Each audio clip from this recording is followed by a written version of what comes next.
It's because the bloody intellectual leftists have never apologized for their complicity in the catastrophes of the 20th century. The Germans apologized. Sorry about the Nazis. Well, the left-wing intellectuals, they say, oh, well, that wasn't real Marxism. It's like, oh, okay. How many corpses have to pile up around you before you're willing to question your beloved ideological presuppositions and face your resentment and your narcissism and your desire for destruction? You don't like people anyways. The planet has too many of them. So like a nice war might clear that up well. Then all the plants can grow again. You know, the Club of Rome, when they talked about the population explosion that was going to wipe out the planet by the year 2000, they said outright that human beings were a cancer on the planet. Lots of people think that. It's like, oh boy, let's put the atom bomb phone in your hands. Human beings are a cancer on the planet. What a hell of a thing to say. You can say that to a 4-year-old?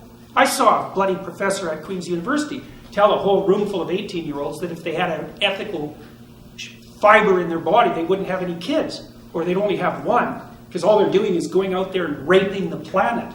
It's like, what the hell? I don't understand that. It's like, human beings are hard on the planet, but it's pretty damn hard on us in return. It's like we're just sort of trying not to die too miserably.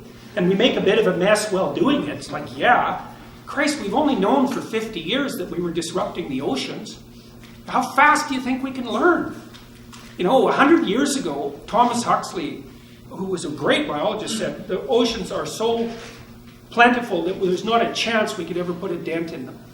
So that's only 100 years ago. 50 years ago, we thought, oh man, there's more of us and we're better at this than we thought. It's like, okay, how fast do you expect people to learn? 1 generation, 1 year?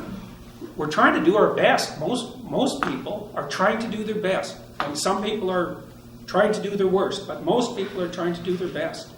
And so we should have a little compassion, a little sympathy for human beings instead of considering ourselves like raping, patriarchal, oppressive destroyers of the world. Jesus.